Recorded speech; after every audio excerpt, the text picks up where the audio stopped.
अस्सलाम वालेकुम जी। UMT TV के साथ मुझे कहते हैं मोहम्मद अरहम नईम और खुशामदीद कहता हूँ आपको यूएमटी टीवी के पॉडकास्ट में एक बार फिर। यूएमटी टीवी का एक ऐसा पॉडकास्ट जहाँ पर हम बुलाते हैं बेहतरीन किस्म के गेस्ट को, उनसे बातचीत करते हैं और उनका एक्सपीरियंस आपके साथ शेयर करने की कोशिश करते हैं। भाई आपका भी तो हक बनता है कि आप लोग यहाँ से कुछ सीख कर जाएँ, क्योंकि आप सीखने की लगन रखते हैं। तो हमारे साथ आज एक बड़े ज़बरदस्त गेस्ट मौजूद हैं, एक ऐसे गेस्ट जिनको मैंने पहली बार यूट्यूब के ऊपर देखा था और इनके कुछ लेक्चर्स सुने थे। और भाई वाकई ज़िंदगी के अंदर वो कहते हैं ना, ज़मीन बदल दी, वक्त बदल दिया, जज्बात बदल दिए वाला जो एक चेंज है वो मुझे भी नोटिस करने को मिला। मेरे साथ मौजूद हैं जाहिद इरफान साहब, जिनको गुरु जाहिद भी कहा जाता है, जो कि पेशे से तो वकील हैं, इसके साथ साथ ऑर्गेनिकल फूड्स प्राइवेट लिमिटेड के डायरेक्टर और CEO भी हैं। इनसे कुछ बातचीत करते हैं आजकल के दौर के मुतालिक। भाई डायबिटीज़ जो है वो एक वास्ट ऑडियंस के अंदर फैल चुकी है, बहुत ज़्यादा फैल चुकी है। तो कुछ इसी चीज़ के ऊपर बातचीत करेंगे, क्या चीज़ें ज़रूरी हैं आपके लिए करना। अस्सलाम वालेकुम सर। वालेकुम सलाम। कैसे हैं आप? ठीक ठाक हैं? अल्हम्दुलिल्लाह मैं बिल्कुल ठीक ठाक हूँ। डायबिटीज़ आजकल के दौर के अंदर एक ऐसी बीमारी है, जिस तरह हम अभी ऑफ कैमरा जिक्र कर रहे थे कि हर 3 के अंदर से एक इंसान डायबिटीज़ का शिकार है। और हमारे घर के अंदर भी अगर हम नज़र दौड़ाते हैं, अमूमन ओल्ड एज पीपल हमें डायबिटीज़ का शिकार मिलते हैं।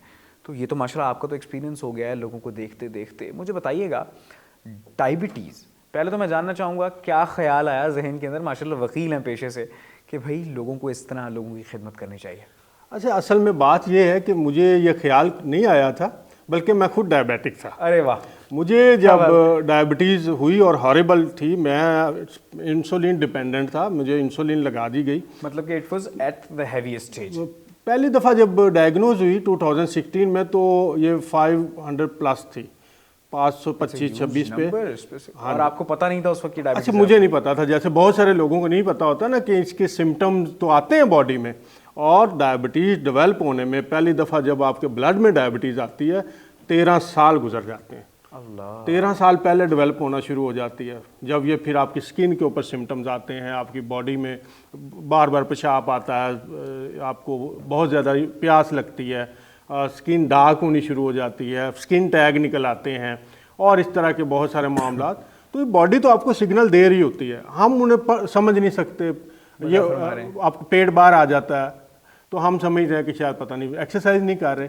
बेसिकली ये, इसको अगर हम मेडिकल की ज़ुबान में कहें तो ये मेटाबॉलिक सिंड्रोम होता है, कि हमारे जिस्म के अंदर जो खाने से एनर्जी बनने का प्रोसेस है, अब वो डिस्टर्ब होना शुरू हो गया। आप वजह फरमा रहे हैं। तो मैं चूँकि खुद पेशेंट था, तो मैं ज़ाहिर है जो कन्वेंशनल हमारा इसका ट्रीटमेंट था उसके मुताबिक मैं इंसुलिन पे मुझे डॉक्टर्स ने शिफ्ट कर दिया।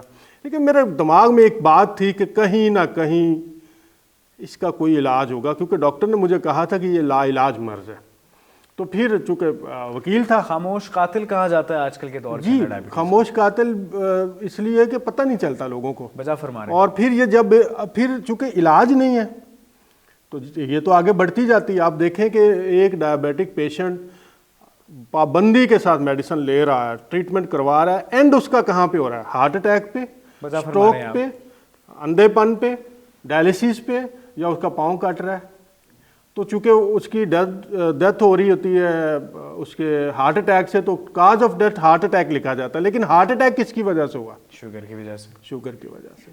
तो ये था, चूँकि मैं खुद इसका था, शिकार था, तो मैं फिर मैंने इस पे पढ़ना शुरू किया। मेरा चूँकि शोबा पढ़ाने का हमारा तो, और दूसरी बात ये थी कि चूँकि एज ए लॉयर हमने ये सीखा कि जो बात आप कर रहे हैं उसकी दलील क्या है, उसके एविडेंस क्या है। तो मैं जब हुक्मा के पास जाता था, जब होम्योपैथी के पास जाता था, वो कहते थे इससे ठीक हो जाएंगे, ये जामुन की गुठलियाँ खा लेंगे, मेथी दाना खा लेंगे, करेलों के बीज खा लें।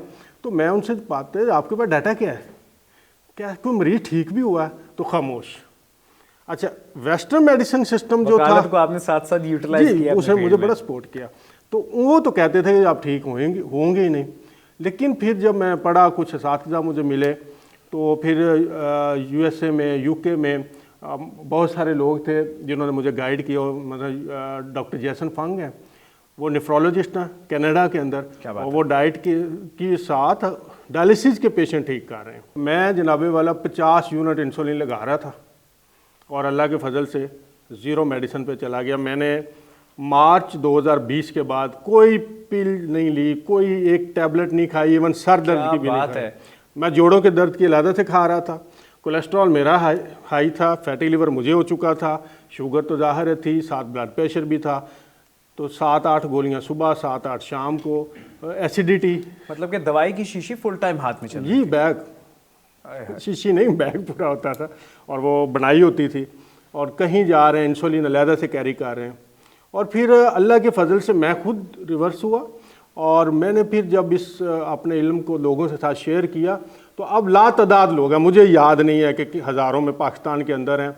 अब भाई आपका जो किचन है, ये बीमारियों का आगाज़ भी वहीं से होता है और सफाई भी वहीं से होनी है। आप किचन का कल्चर बदलें, अपने घर का कल्चर बदलें, यकीन जानें आप 1 साल इस लाइफस्टाइल को अडॉप्ट करें, 10 साल यंग हो जाएंगे। मैं जानना चाहूँगा, इलाज का तस्करा आपने कर दिया, मुझे तजस्सुस हो रहा है अंदर से, क्योंकि हमारी फैमिली के अंदर भी बहुत सारे लोग ऐसे हैं जो कि डायबिटिक हैं, जिस तरह आपने फरमाया। डेफिनेटली हर घर में, हर घर के अंदर कोई ना कोई शख्स डायबिटिक लाजमी है, प्री डायबिटिक हो या इनिशियल स्टेजेस पे हो, डेंजरस पर हो।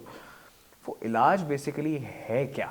चूँकि बीमार अगर आप हो गए या आपके अंदर सिम्टम्स हैं, प्री डायबिटिक हैं, या आप, अच्छा ये उसमें पेट बाहर निकल आना भी उसका एक सिम्टम है, दिन के टाइम गनूदगी रहना, रात को नींद ना आना, ये भी इस बात का सिम्टम है कि आप डायबिटिक हो रहे हैं, और फिर रात को बार बार पेशाब आना।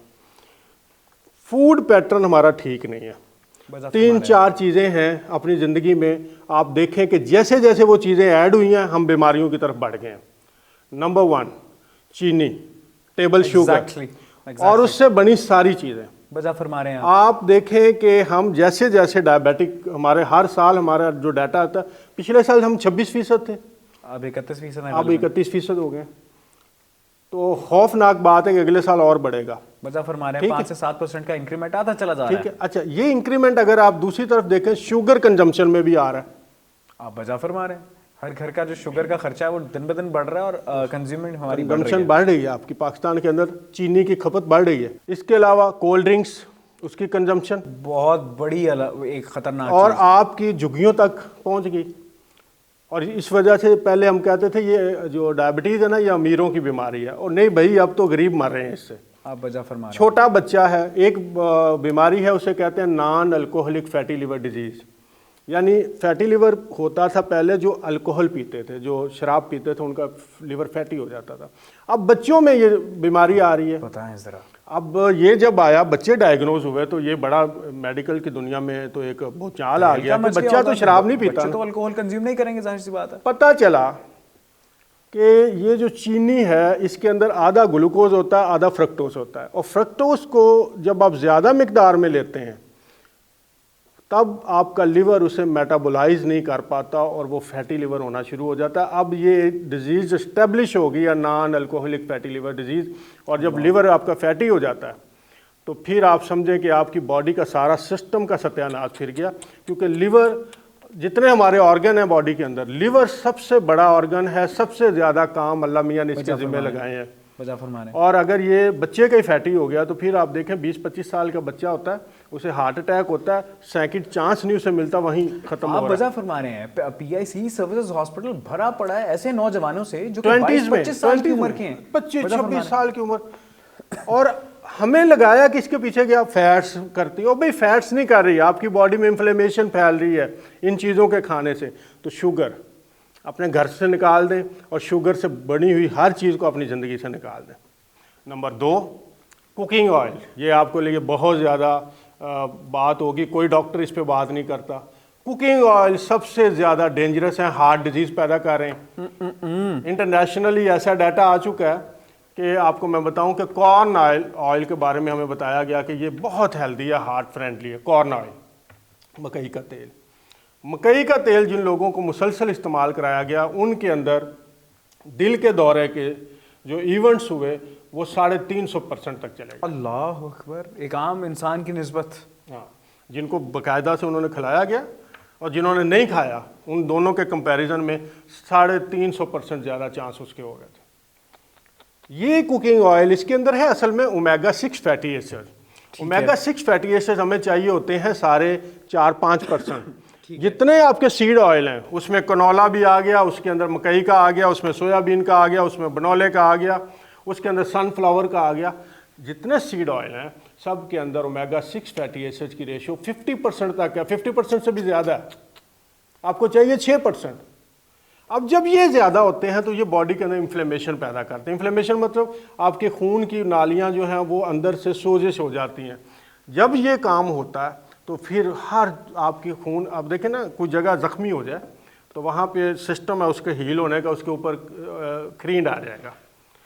तो जब आपकी खून की नाली अंदर से जगह जगह से डैमेज होगी तो अंदर से उसका डायमीटर कम होता चलेगा, ब्लॉकेज पैदा हो जाएगी। बिल्कुल वजह फरमा। आप रोटी खा रहे हैं, सुबह 2 रोटियां पराठे खा रहे हैं, अब एक रोटी 100 ग्राम की जो है उसमें 60 ग्राम शुगर होती है। आपके जिस्म में, मेरे जिस्म में शुगर कितनी चाहिए पता है आपको? 5 ग्राम सारी, सारा दिन में, सारे दिन में उसका 5 ग्राम का लेवल चाहिए। आपकी बॉडी 5 लीटर ब्लड होता है हमारे जिस्म में, 1 लीटर के ऊपर 1 ग्राम चाहिए। अब आप 1 चमची शुगर आप ले लें तो आपकी पूरी हो जाती है। आपने ले ली 2 रोटियां खाई, 60 और 60 120 ग्राम शुगर, नाश्ते में चाहिए आपको 5 ग्राम, और अभी आपको सारा दिन में नहीं पता आपने कितना और कंज्यूम करना है। कितना करना है। दोपहर को खा लिया आपने, 1 आधा किलो की बिरयानी की प्लेट खा ली, उसमें आप देख लें 70% शुगर होती है, 1 पाव से ज़्यादा शुगर वो खा ली। रात को फिर आप जनाब खा रहे हैं सारा दिन चाय बोतलें, तो आपकी बॉडी कितना को कोऑपरेट करे। हुआ ये कि जो आपके ऑर्गन, आपका लिवर यूज़ होना था ना तकरीबन 70-80 साल तक, आपने उसकी कैपेसिटी 20 साल में ख़त्म कर दी। फैटी लिवर हो गया, बॉडी का सत्यानाश फिर गया। तो ये जो मैदा और चीनी और आज का अनाज है ये आपको बर्बाद कर रहा है। और चौथी चीज़, एक्सरसाइज नहीं करते। आप बजा फरमा रहे हैं, खाना खाकर वहीं बैठ जाना तो वतीरा बन चुका है। ये जो हमारा लाइफस्टाइल है, एक्सरसाइज का ना करना, इसकी वजह से ये आपकी बॉडी के अंदर डेवलपमेंट हो रही हैं। तो खाने में से अपना चीनी निकाल दें, कुकिंग ऑयल निकाल दें, किसी भी ब्रांड का हो, कोई अच्छा ब्रांड नहीं। कुकिंग ऑयल की जगह क्या चीज़ इस्तेमाल करनी चाहिए? 3 चीज़ें। देसी घी इस्तेमाल कर लें, ठीक है। कोकोनट ऑयल इस्तेमाल कर लें। जाएं बाज़ार, कोकोनट लें, नारियल, उसका ऑयल निकाल लें, वो इंतहाई ज़बरदस्त है। आपकी बॉडी को उससे अच्छी प्लांट बेस्ड फैट कोई नहीं है। ठीक है, ठीक है, और खालिश भी होगा जब आप खुद निकलवाएंगे, इम्पोर्ट ही नहीं लेना, वो ब्लीच होता है। इसके अलावा आपकी हैरानी होगी, जो जानवर चरते हैं बाहर, फार्म रेज नहीं, उनके जिस्म में जो चर्बी है, उनके गोश्त के अंदर जो चर्बी है वो भी ज़बरदस्त फैट है। वो कोई आपकी कोलेस्ट्रॉल को नहीं बढ़ाती, कुछ नहीं करती, आपको हेल्दी रखते हैं। इसके बाद चौथे नंबर पे जो फैट है वो एक्स्ट्रा वर्जिन ऑलिव ऑयल है। एक्स्ट्रा वर्जिन ऑलिव ऑयल इतना बड़ा फ्रॉड है पूरी दुनिया के अंदर कि उतना ऑयल नहीं जितना बिक रहा है। वो अगर आपको ट्रस्टेड सोर्स से मिले तो उसमें कुकिंग कभी नहीं करनी, ठीक है। उसको आप डिपिंग करें, स्लाइस सैलड के ऊपर डालें या वैसे पी लें, ठीक है। आप मज़े की बात सुने, एक्स्ट्रा वर्जिन ऑलिव ऑयल आता है मार्केट में ग्रीन बॉटल के अंदर।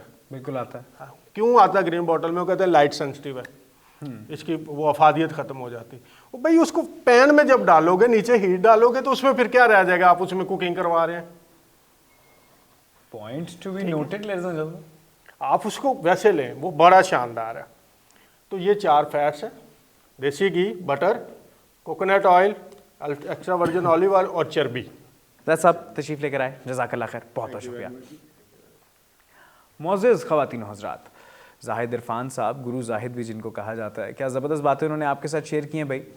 तो अपनी डेली लाइफस्टाइल के अंदर कुछ चेंजिंग लेकर आइए, अपने खाने पीने के अंदर कुछ तब्दीलियाँ लेकर आइए और नेचुरल चीज़ों की जानिब खुद को शिफ्ट कर दीजिए। ये तो बचपन से लेकर आज तक मैं भी सुनता आ रहा हूँ, आप भी सुनते आ रहे हैं कि चीनी आपके और मेरे लिए अगर ज़्यादा क्वांटिटी के अंदर खाई जाए तो जहर है।